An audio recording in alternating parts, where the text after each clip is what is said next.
profesor principal de la Universidad de San Marcos, además de ser el profesor responsable del curso de la asignatura de San Martín. He sido director de la maternidad del Instituto Nacional Materno Perinatal durante 10 años. Y es investigador en ACID, ha sido presidente de la Sociedad Peruana de Obstetricia y Ginecología, y bien, o sea, tiene una amplísima trayectoria muy prestigiosa, y tenemos el honor de tenerlo como responsable del curso de la asignatura de Ginecología y Obstetricia. Él es el doctor Mascal, quien le toca exponer la clase de hoy día, que se refiere a cirugías ginecológicas menores, ¿no es cierto? Bueno, entonces tengo con el uso de la palabra pues al doctor Mascaro en la clase de hoy día. Adelante, doctor Mascaro. Gracias, doctor Sandoval, por la presentación. Buenos días con todos ustedes, jóvenes estudiantes. El tema programado para el día de hoy, que es la última clase del capítulo de ginecología, se denomina cirugías ginecológicas menores. Procedimientos, de repente, para nosotros los especialistas simples, pero para los médicos generales a veces resulta complejo. Por eso es que revisamos este tema. Bueno, vamos a empezar señalando la agenda que vamos a desarrollar en la clase. En primer lugar, los procedimientos que hacemos para tratar la condilomatosis. En segundo lugar, los procedimientos para el manejo, para el tratamiento del absceso de Bartolino. En tercer lugar, los procedimientos para el quiste de Bartolino. En cuarto lugar, la cauterización o electrocauterización. En quinto lugar, la crioterapia. En sexto lugar, la conización cervical. Luego, la biopsia de cervix y terminamos con la biopsia de endometrio. Una breve revisión como procedimientos quirúrgicos sobre todo, pero para esto a veces tenemos nosotros que hacer una pequeña revisión. Por ejemplo, cuando hablamos de condilomatosis. La condilomatosis es una enfermedad de transmisión sexual, es decir, una ITS, que se presenta con lesiones verrucosas, lesiones en la piel, y se puede localizar a nivel genital en la vulva, en los labios, en la vagina, en el cuello, en la región perianal. Es decir, tiene una localización bastante amplia. Y la causa de esta enfermedad es de etiología viral. La etiología es viral. Observen ustedes acá qué impresionante es esta enfermedad cuando avanza. Miren, en la parte derecha ustedes pueden observar cómo hay lesiones verrucosas como si fueran crestas de gallo, ¿no?, que comprometen los genitales externos y también en la cavidad, ¿no? Tienen ustedes acá en el lado izquierdo la región perianal. Mire cómo siembra todo alrededor de la región perianal, o sea, región vulvar y perianal comprometida por estas lesiones cutáneas verrucosas. Y tienen en la parte inferior ya prácticamente una total deformación de las estructuras ginecológicas y perianales. Esa es una siembra abundante, masiva, que cuando llega al médico general, realmente resulta espantosa por la forma como ha crecido, como ha avanzado esta enfermedad. El condiloma acuminado, entonces, como señalábamos, es una infección de transmisión sexual y es una infección que tiene como punto de partida, cuando decimos virosis, el papilomavirus humano. Y el papilomavirus humano, saben ustedes, que es la infección de transmisión sexual de mayor incidencia en el mundo. Está muy difundida en el mundo. y sus manifestaciones clínicas, la que vamos a mostrar hoy día es una de ellas, nada más, ¿no? Los condilomas acuminados, porque tiene otras expresiones el papiloma virus humano. Nos vamos a referir ahora solamente a estas verrugas genitales, las verrugas venéreas o también llamadas crestas de gallo. ¿Y cómo? Lo manejamos desde el punto de vista quirúrgico, básicamente. Debemos agregar, además, que estas condilomatosis y esta infección por papiloma virus humano es el factor esencial muchas veces de carcinogénesis y puede estar implicada en otros procesos malignos, como por ejemplo un cáncer de cuello uterino, un cáncer anal, un cáncer al pene, un cáncer a la vulva, un cáncer oral o un cáncer en la región orofaríngea. El diagnóstico de esta enfermedad, desde el punto de vista clínico, es estas lesiones que hemos observado de excrescencias papilares en los genitales, ¿no?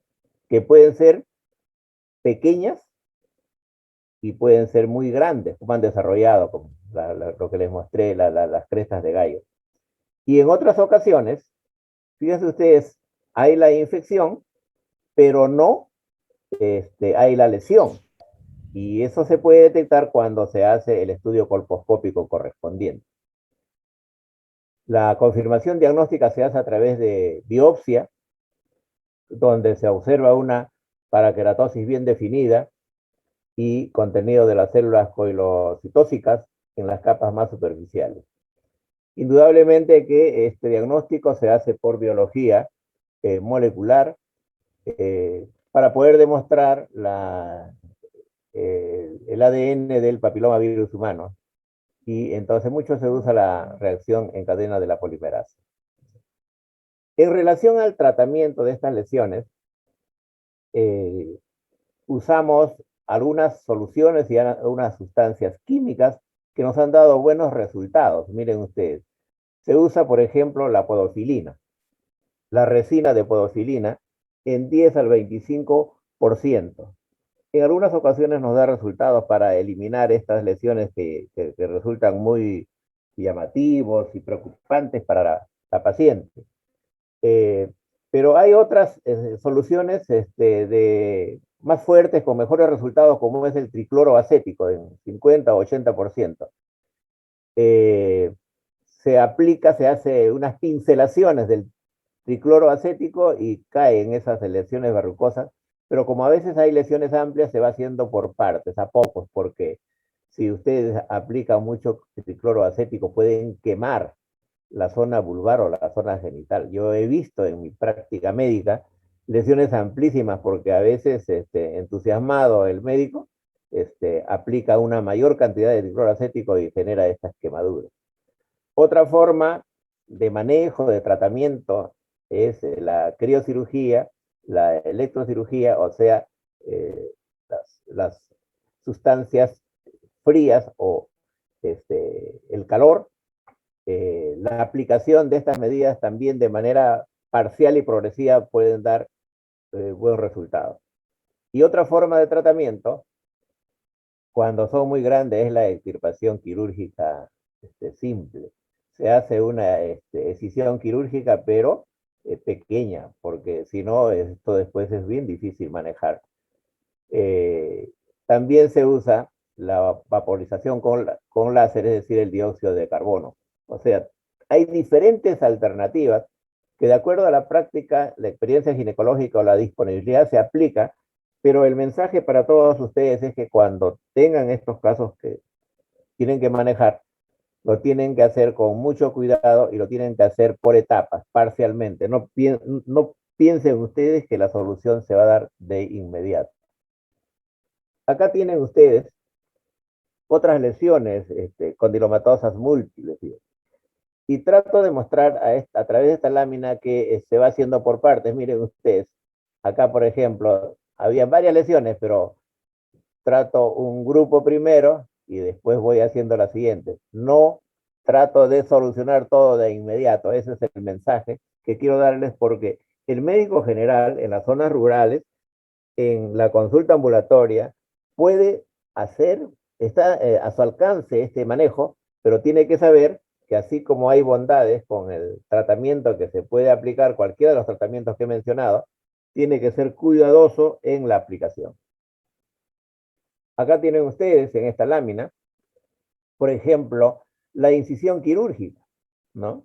Acá con un electrobisturí se está sacando la lesión y se va sacando por partes, se va sacando, dejando cierto espacio para no generar una lesión amplia.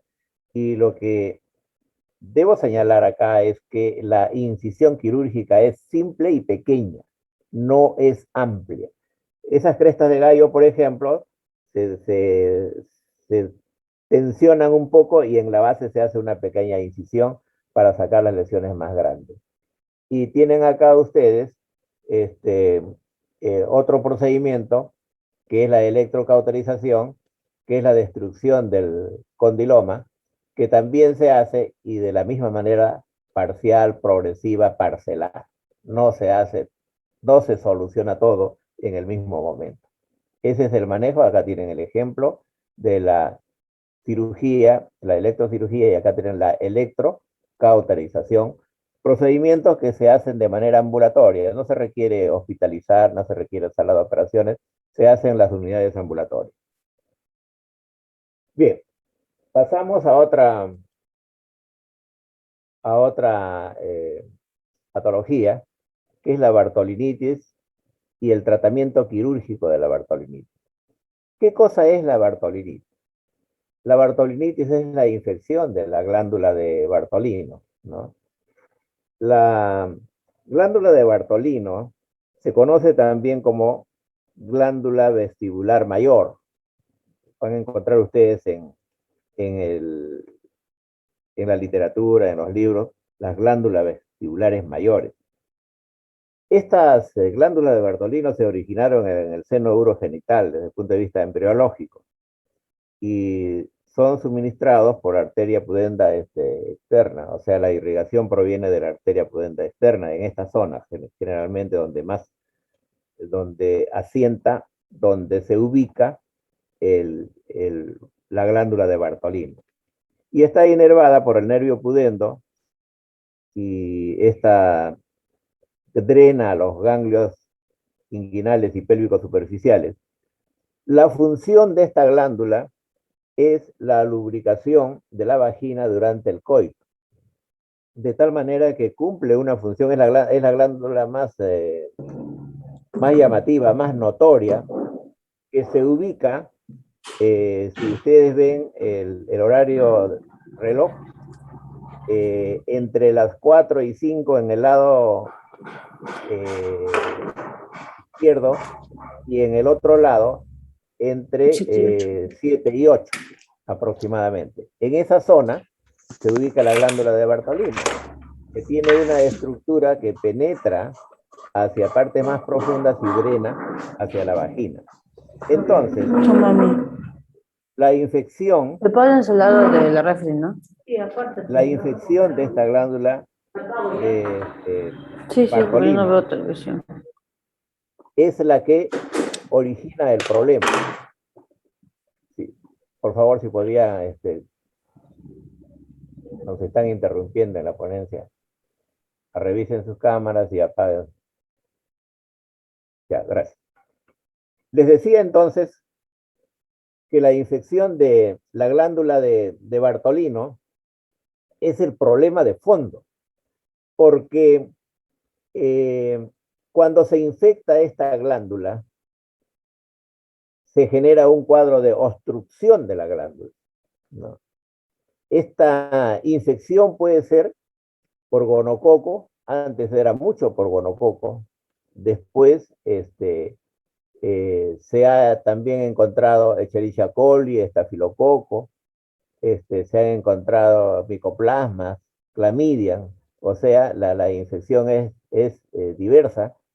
Al infectarse la glándula, obstruye la glándula. Cuando esta infección se como una infección aguda, es, es un absceso, esa infección, ese compromiso, va a generar una molestia muy intensa en la paciente. Al ser un absceso, va a generar cuadro doloroso en, los, eh, en las áreas vecinas de la vagina y de... Hay circunstancias en que la mujer no puede sentarse por el cuadro agudo, la infección de la glándula y el absceso de Bartolino, ¿no? De tal manera que no solamente no puede sentarse, no puede caminar, tiene molestias generales y hace fiebre. Se convierte en una emergencia, la paciente acude al médico porque eh, tiene demasiado dolor. Y entonces, este absceso tiene una forma de manejo. Pero por otro lado, si la infección entró a esa glándula, se da el manejo en la fase aguda, posteriormente esto puede recidivar y nuevamente se produce la infección. Entonces hay cuadros recidivantes y cuadros subagudos, cuadros que se vuelven a presentar y que generan mucha molestia e incomodidad a la paciente. Pero por otro lado, hay casos crónicos donde obstruida la glándula y el cuadro infeccioso controlado, organizado, genera un quiste, genera una formación, una tumoración en la zona, como si fuera un huevito de paloma. Entonces, esto generalmente no duele, pero sí estéticamente y a la palpación genera cierta preocupación y molestia. Cuadro agudo, cuadro crónico recidivante y los llamados quistes de retención. ¿Cómo se maneja? ¿Cómo se maneja? Mira, acá quisiera que vean primero, lo he explicado. Acá tienen las glándulas de Bartolino, ¿no? Tienen ustedes acá el introito vaginal y tienen acá ustedes la vulva. Entonces, entre las 5 y las 6, perdón, entre 4 y 5 y 7 y 8, ubicamos nosotros a las glándulas de Bartolino, que son glándulas de secreción que tienen como objetivo lubricar la vagina y que juegan un rol importante en la vida sexual de la paciente. Tienen ustedes acá otro esquema en el lado donde estoy mostrando, en el lado derecho. Tienen la glándula de Bartolino hacia adentro y tienen su conducto de secreción. Las glándulas y el conducto de secreción de las glándulas de Bartolino. Entonces, eso es lo normal, eso es lo que tiene que conservarse, hay que evitar que se infecte, porque si se infecta, tenemos un cuadro acá. Observen ustedes. Este cuadro, que es un absceso. Fíjense ustedes, inflama toda la zona vecina, crece y compromete gran parte de la vulva y genera un cuadro doloroso muy intenso, ¿no? Entonces, esto tiene una forma de tratamiento como vamos a ver luego. Y acá tienen ustedes un quiste de Bartolino como un huevito de paloma, ¿no? Acá lo tienen. Y esto generalmente no duele, es un cuadro crónico que está retenido ahí, pero que estéticamente sí incomoda a la paciente. Entonces, una bartolinitis con quiste o con absceso, miren ustedes, puede ir desde el tamaño de un guisante, de un huevito de paloma, y esto puede ser mayor aún del tamaño de un huevo, ¿no? Miren ustedes, el enorme compromiso a nivel de los genitales de la paciente. Entonces, el tratamiento de la bartolinitis, hoy día se señala, porque antes se lo discutían, es antibióticos de amplio espectro, porque ustedes saben que hay un agente causal, ¿no? y el manejo quirúrgico es diferente en relación a si estamos frente a un absceso o ante un quiste. Si es un absceso, será incisión y drenaje. Se limpia y se drena, ¿no? Y si es un quiste, entonces el manejo será sacar ese quiste, la extirpación de ese quiste o lo que se llama la enucleación. Acá tienen ustedes en primer lugar el absceso de Bartolino. Miren ustedes, el absceso de Bartolino acá, ¿no? Entonces, una técnica es hacer una incisión, sobre todo en la parte que mira a la vagina, para que no se note la cicatriz, y se limpia y se drena, ¿no? Hay un grupo de ginecólogos que señalan esto es suficiente, suficiente. ¿Cuál es el riesgo? Que que no sea el drenaje suficiente y que quede cuadro residual o que recidive más adelante. Ese es el problema. Pero tiene sus defensores y sus detractores. Entonces, hoy día se está usando bastante esta forma porque no deja cicatriz o la cicatriz no se ve y las recidivas es en un porcentaje menor. Y acá en el lado derecho tienen otra técnica que se llama la marsupialización, que consiste en abrir y drenar y luego la mucosa del quiste suturarlo con la piel de la vulva, de tal manera que se deja abierto esto, se deja abierto. Y entonces la ventaja, según los defensores de esta técnica, es que no va a residuar, que va a drenar todo y la evolución va a ser mejor. Entonces, hay ginecólogos que hacen esta técnica, pero en los últimos años, comparados entre ambas técnicas, se está optando más por la incisión y drenaje porque las recidivas son pocas y ya no se hacen estas cirugías amplias.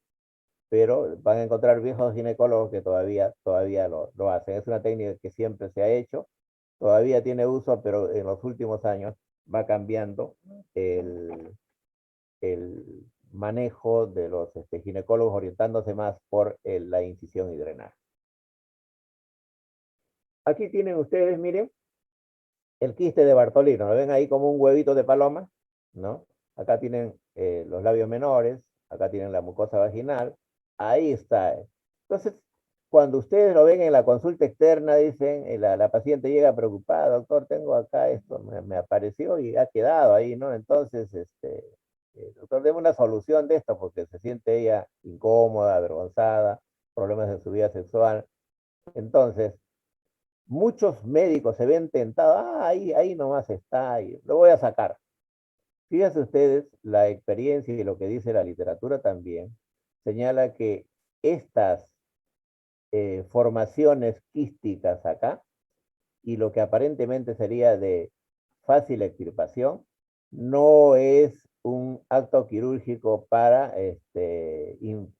gente que no tiene experiencia, para principiantes, porque entran para sacar el quiste, se van metiendo y como les he expresado que está irrigado y está vascularizado profundamente, muchas veces no pueden contener la hemorragia, no pueden solucionar el problema, porque cuando se hace esta extirpación, se trata de sacar toda la glándula y sus conductos. Y entonces en ese intento de sacar todo, se van metiendo y después o se forma un hematoma o hay una hemorragia incontrolable. Esta cirugía ya no señalamos, no recomendamos que se haga ambulatoriamente, sino que se haga en sala de operaciones y que tome el médico las precauciones necesarias para enuclear o sacar todo el quiste, pero con todas las medidas, todos los cuidados, porque pueden haber sorpresas, ha ocurrido en muchos casos, así es que no crean que porque ahí está el tumorcito, allí está el quiste, hay que sacarlo. Entonces, es conveniente tener cuidado en el manejo del llamado quiste de Bartolini. Bien, entonces, miren ustedes, cuando hay una fase aguda y hay un absceso, drenaje. Cuando hay un quiste de Bartolino, se hace la enucleación o la extirpación, pero con todas las medidas y todos los cuidados. Y además, cuando se toma la decisión de intervenir en estos casos, hay que valorar mucho la edad de la paciente. Esta afección compromete básicamente a las mujeres de entre los 20 a 30 años, 20 o 35 años, pero hay que tener cuidado porque si nosotros hacemos incisiones amplias, si nosotros sacamos el quiste, por ejemplo, en una paciente joven, y luego reparamos, va a quedar acá una cicatriz. Y esa cicatriz va a generar dispareunia en la mujer. Es decir, cuando tiene relaciones va a tener dolor. Pero también, como ya no lubrica, lleva a lo que se llama sequedad de vagina y va a tener problemas en su vida sexual.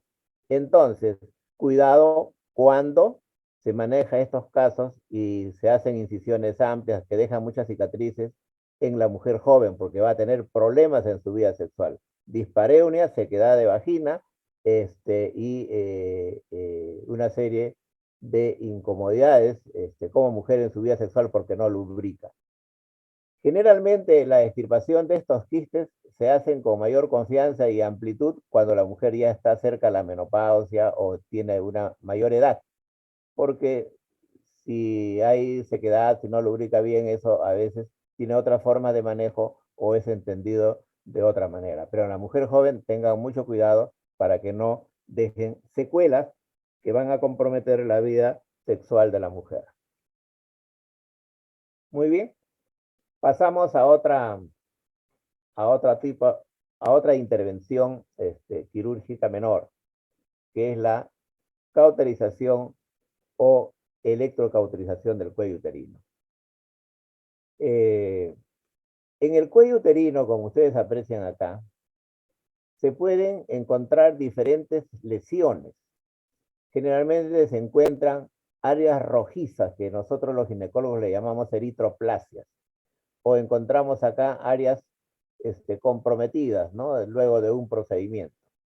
Entonces, cuando vemos una zona rojiza, algunos médicos dicen, eso puede ser una infección, una cervicitis. Cuando vemos una zona rojiza ahí, a otros pueden decir, puede ser el inicio de un cáncer. Cuando vemos esa zona rojiza, sobre todo en la multípara, puede ser la eversión del orificio interno. Entonces, no toda lesión es indicador de patología y debe tratarse. Hay, en primer lugar, que precisar este tipo de lesión. Hoy día, gracias al uso de la colposcopía, se puede definir, se puede precisar el tipo de lesión. Y entonces, si llegamos a la conclusión que es una cervicitis crónica, ¿no? Hemos hecho el despistaje del cáncer, por cierto, no hay células malignas, no hay displasia, ni hay neoplasia, entonces la forma de tratamiento puede ser la electrocauterización o quemar esta lesión en el cuello uterino para darle un aspecto regular o uniforme. Luego de el estudio correspondiente y luego del despistaje correspondiente. Para ello, entonces, básico, antes de intervenir en el cuello, el Papa Nicolau y la colposcopía correspondiente. Mire acá, se va cauterizando toda la lesión del cuello uterino, ¿no? Se sigue de manera ordenada en un círculo acá del reloj, ¿no? Y luego tienen ustedes acá cómo queda el cuello después de la cauterización, ¿no? De tal manera que eso se forma una escara después del tratamiento y esa escara entre 8, 10 o 12 días cae espontáneamente y entonces el cuello debe quedar en mejores condiciones. Y acá tienen ustedes otra forma de tratamiento del cuello uterino. El anterior era calor. La crioterapia es un tratamiento mínimamente invasivo que proporciona frío, o sea, para congelar y destruir el tejido cervical comprometido. Se llama también criocirugía o crioablación. Y entonces, fíjense ustedes, acá hay un cuello con eritroplasia, ¿no? Acá tienen ustedes un cuello que se ha hecho el tratamiento con crioterapia, como estaba en la fase del tratamiento y cómo está después, mire cómo mejora el aspecto de este cuello, ¿no? Entonces, es aplicación de frío, ¿no? En la lesión. Pero las pautas para hacer estos tratamientos también es el despistaje correspondiente, básico y fundamental. Acá en este cuello tiene que haber un Papa Nicolau, tiene que haber una colposcopía, y cuando hayamos descartado que no haya una displasia, que no haya una neoplasia, recién pasamos nosotros al tratamiento correspondiente. Y probablemente este tratamiento va a significar que el flujo genital persistente que tiene la mujer disminuya porque se ha hecho el tratamiento no solamente del tejido, sino también algunas glándulas, y por tal la secreción disminuye, que es lo que venía molestando a la paciente. Todo esto después del despistaje correspondiente. Nunca traten ustedes un cuello ni con calor ni con frío si es que no están seguros que ese cuello no tiene nada malo, no hay algo maligno. Otro procedimiento es la conización del cervix o del cuello uterino. ¿Qué es la conización? Es un procedimiento quirúrgico que permite la extirpación anular, o sea, como un conito, ¿no? La porción del ectocervix con extensión a tejido endocervical. O sea, se saca el ectocervix y se tiende un poquito al endocervix, ¿no? La conización nos sirve para hacer el diagnóstico de cáncer al cuello uterino y nos sirve también como tratamiento. O sea, cuando tenemos una lesión sospechosa, eh,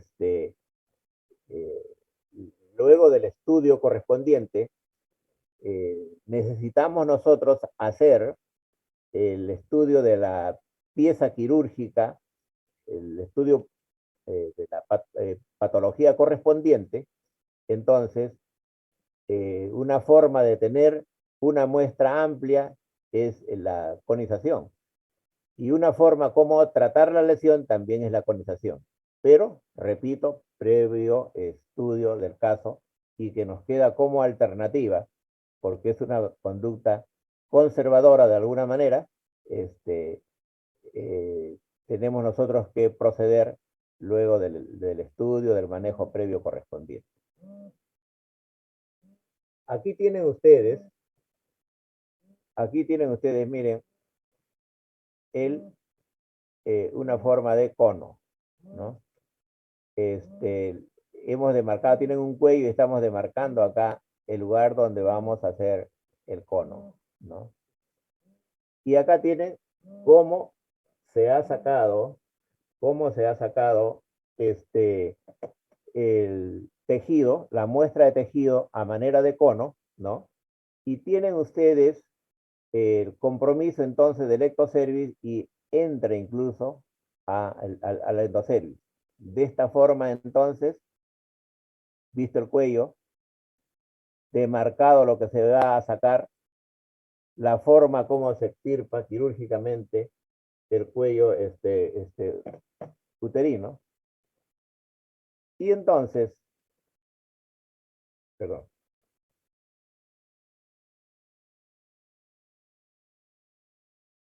este procedimiento quirúrgico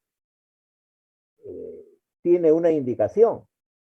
La indicación es cuando hay un estudio citológico dudoso o positivo.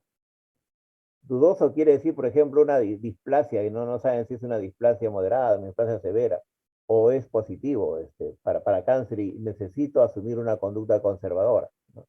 En ese caso, entonces, digo, voy a hacer un estudio mayor hasta dónde llega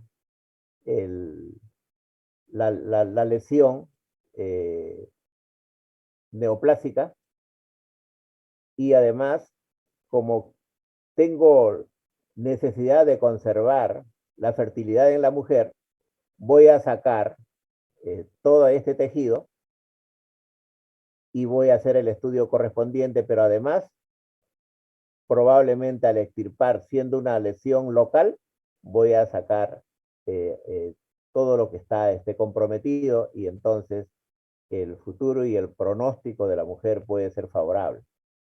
Entonces requiere también del criterio de investigación y determinar si el caso corresponde a un procedimiento de conización como diagnóstico y tratamiento, porque hay casos en que vamos a suponer que es una lesión más avanzada, ni modo, esto no tiene lugar, hay que hacer procedimientos mucho más agresivos, ¿no? Entonces, en el manejo ginecológico es una alternativa quirúrgica que tiene su lugar, pero que tiene que ser adecuadamente ponderado. Cuando ustedes ven acá, miren, acá tienen un cuello uterino, van a demarcar el cono que van a hacer, inciden acá ustedes quirúrgicamente, entonces luego esto es la forma en que queda el cuello.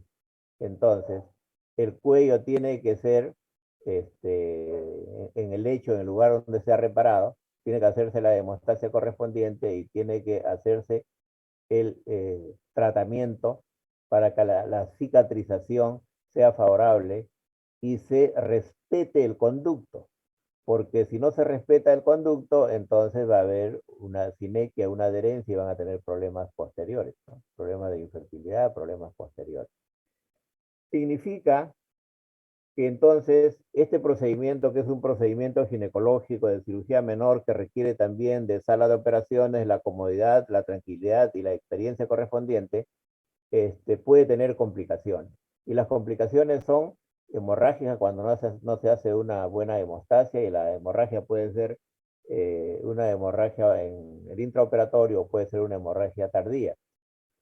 Y puede presentarse como complicaciones también estenosis del cuello, quiere decir que no cerramos adecuadamente, hemos cerrado demasiado, tratando de controlar de repente el sangrado, y hemos generado una sinequia, una adherencia, una estenosis del cuello uterino, o sea, no pasa nada.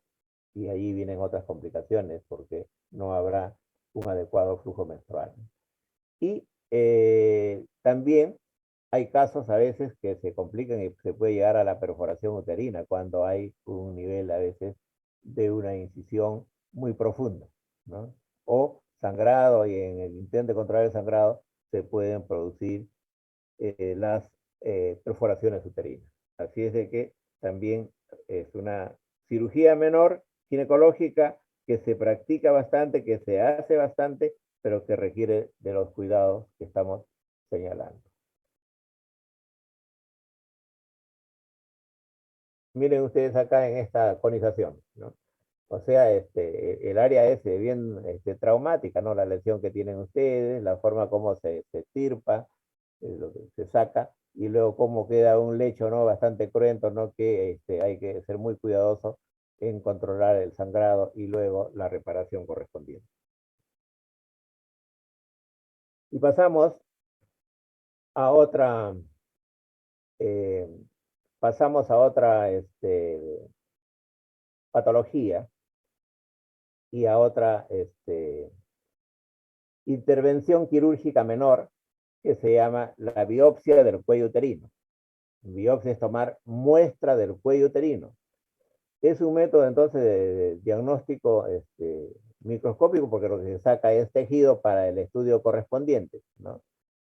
El, el objetivo es sacar tejido del cuello uterino, tejido sospechoso sobre todo, para poder establecer si hay compromiso o no hay compromiso del cuello. Si hay, si hay malignidad en este cuello uterino, si hay alguna forma de neoplasia, de tumor en el cuello uterino. Antes se hacía mucho este procedimiento ginecológico. Y se hacían los diagnósticos con esto, pero se escapaban también muchos diagnósticos. Su eficacia dependerá que se tome muestra de la lesión sospechosa, porque de repente si tomamos muestra de las zonas no lesionadas, no comprometidas, es normal, ¿no?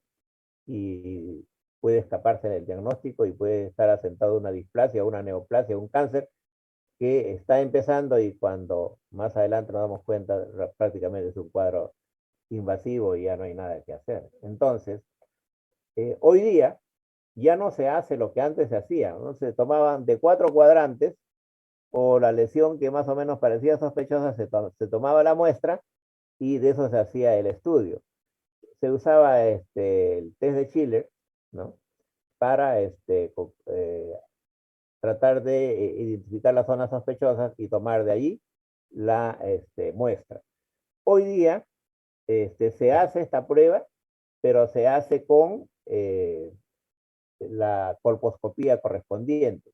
Entonces, haciendo la colposcopía, con la colposcopía se visualizan las zonas sospechosas y hay una biopsia dirigida. O sea, tomo la muestra, ahí donde con el colposcopio me oriento para identificar la zona sospechosa, tomo la muestra de la zona que realmente está comprometida, no de cualquier zona sana, porque a ciegas, como era antes, nos puede llevar a muchos errores, ¿no?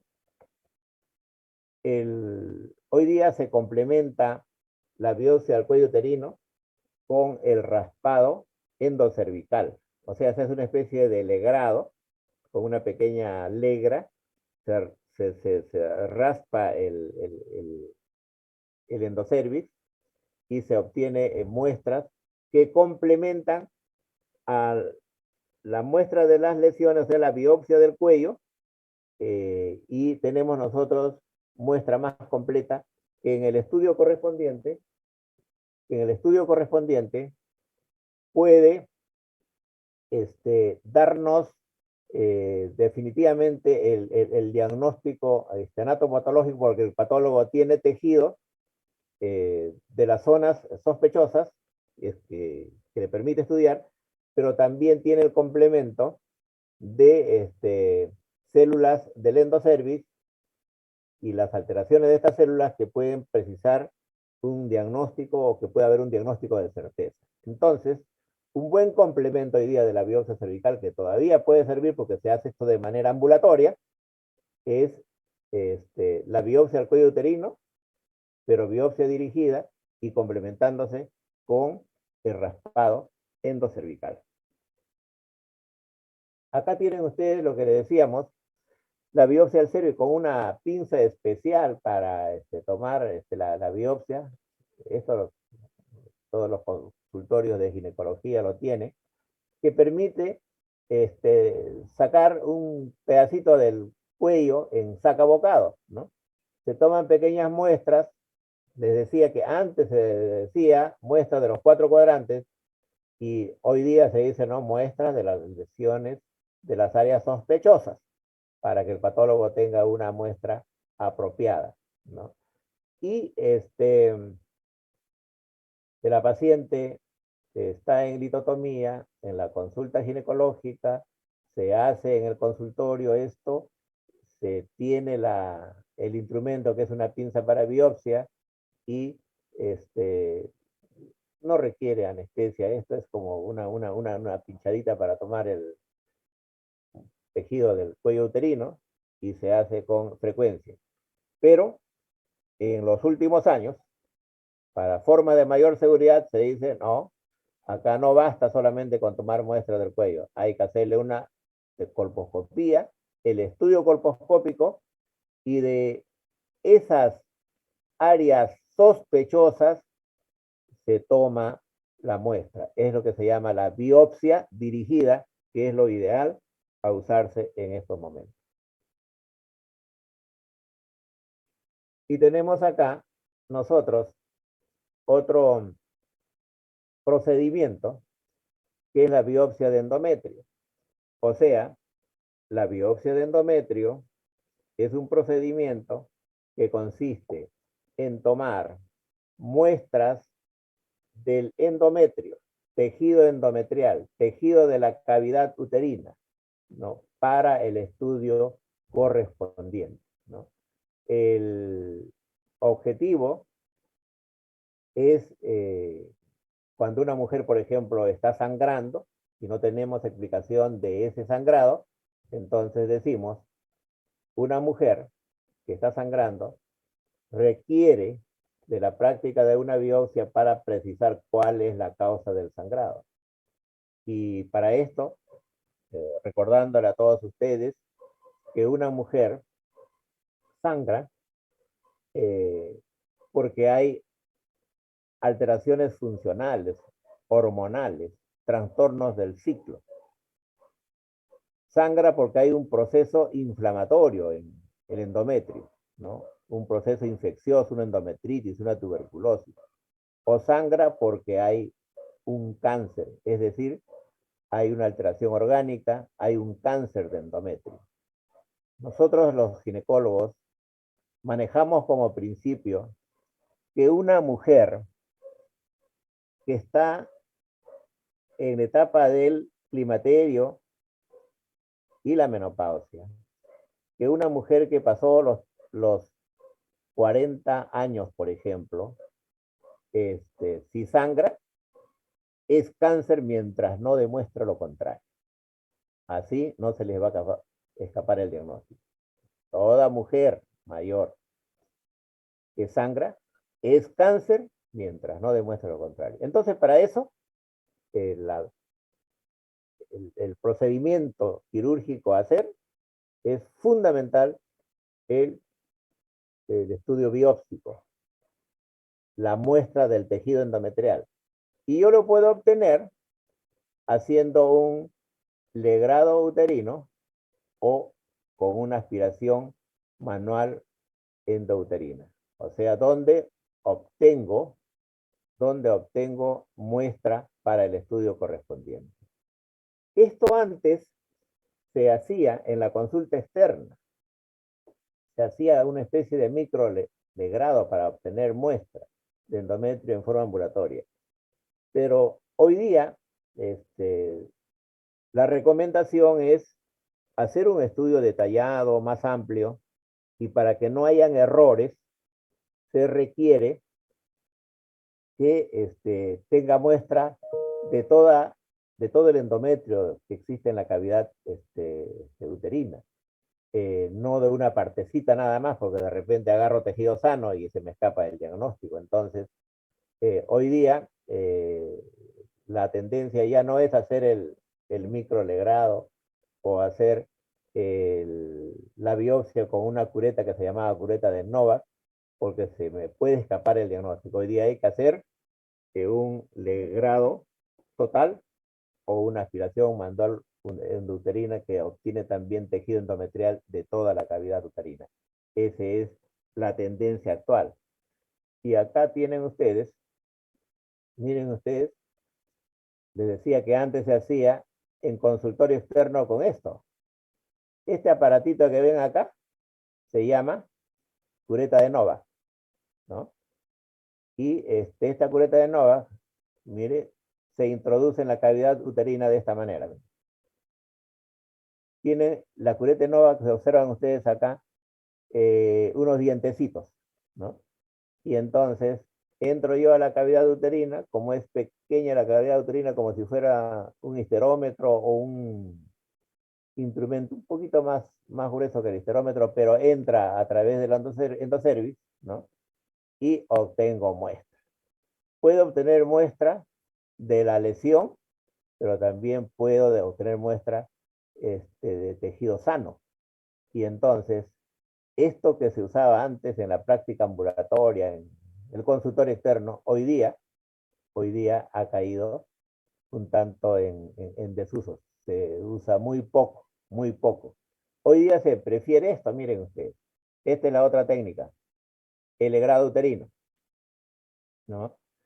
acá dilato el cuello, y esto ya lo hago en sala de operaciones a veces porque no es muy fácil, lo hago en sala de operaciones con más comodidad.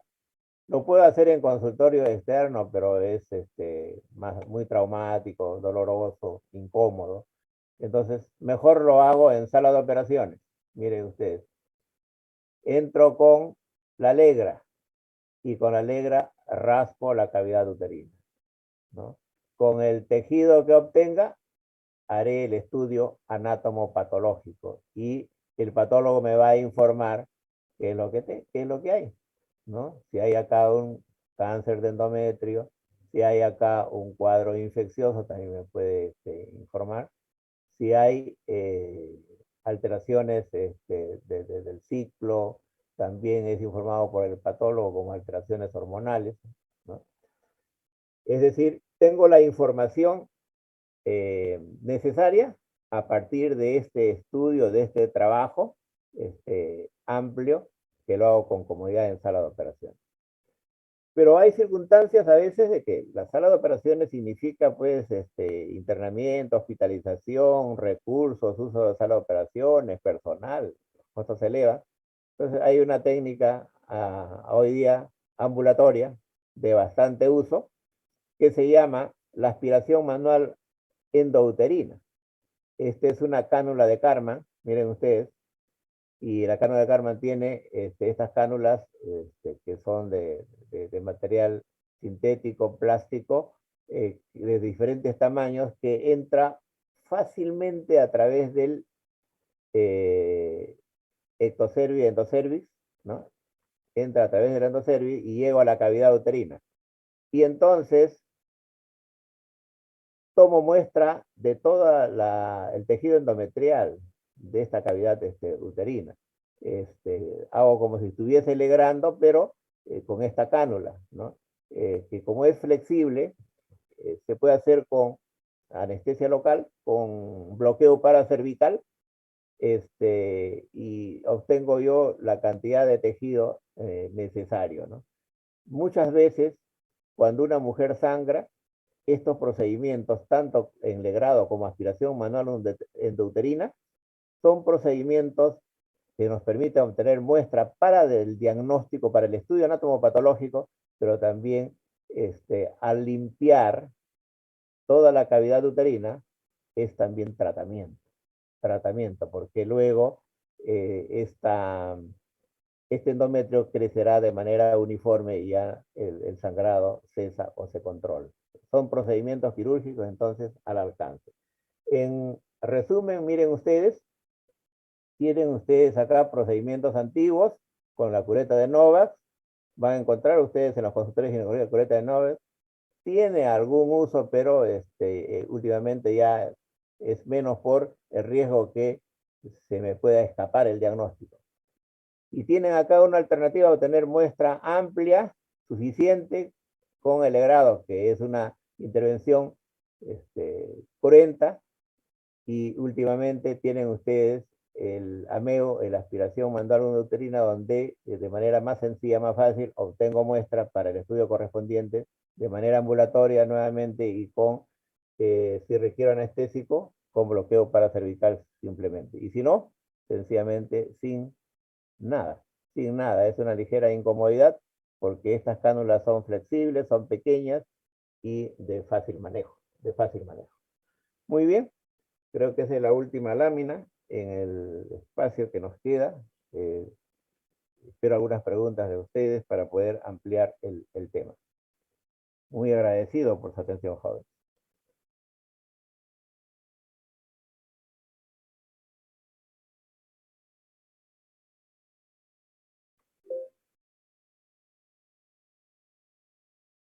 ¿Hay alguna pregunta que?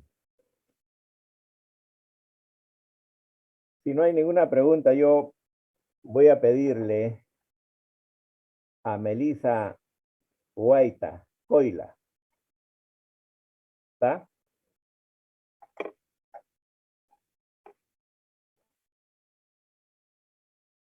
Melissa Guaita Coila.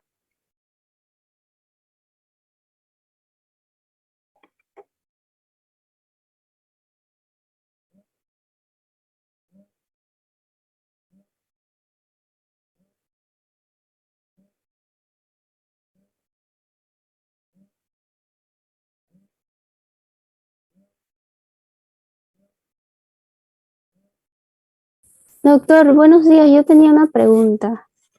Sí, En el tratamiento del quiste de Bartolino, usted menciona que, bueno, especialmente en las pacientes jóvenes hay que tener mucho cuidado porque podemos causar que, bueno, básicamente el daño, ¿no? de esta glándula y sequedad de la vagina y problemas durante el coito. Mi pregunta era, ¿qué tan frecuentemente se da esta complicación en el tratamiento de quiste de Bartolino? ujú, ¿Y cómo sí, evitarlo, no? depende de la técnica que use. Por eso le decía que últimamente la tendencia es, este, de hacer drenajes, ¿no? Incisión y drenaje, ¿no? Antes de hacer este, amplios procedimientos que dejen mucha cicatriz, ¿no? Entonces, cuando hacemos un procedimiento quirúrgico para tratar el absceso o quiste de Bartolino, debemos estar pensando en no dejar mucha cicatriz. Y si sacamos la glándula en una persona muy joven, no va a haber la secreción, la lubricación correspondiente y indudablemente se va a comprometer la vida sexual de la mujer. Por eso es que esto tiene un criterio que el médico, que el ginecólogo tiene que ponderar para no llegar a extremos que pueda comprometer la vida sexual. Felizmente, en los últimos tiempos se está usando más el incisión y drenaje, las cicatrices que quedan en vagina son menores, son pequeñas, y por otro lado, se tiene el cuidado que en el manejo, sobre todo en pacientes jóvenes, ¿no? En pacientes jóvenes. Bien, no está Guaita Coila. A ver, Doctor, Díaz Mosquera.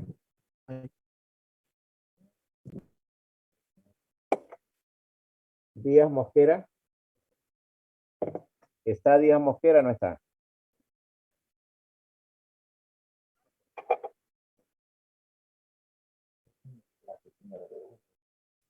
doctor, disculpe, yo tengo una pregunta. ¿Se me escucha?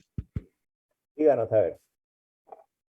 Doctor, ¿en qué momento se podría emplear el catéter de Ward para el tratamiento de quiste o absceso de Bartolino? Sí, es una técnica que se usaba antes, ¿no? Antes. Ahora les he sintetizado lo que se está usando actualmente, pero antes se usaban esos catéteres, ¿no? Sobre todo para ayudar en el drenaje. Era una técnica que antes, muchas técnicas en el campo ginecológico se han usado, pero últimamente nos hemos quedado con lo que hemos señalado, pero era una alternativa que se hacía anteriormente usando ese catéter, ¿no? Bien, muy bien. A ver, está Castillo Ponce.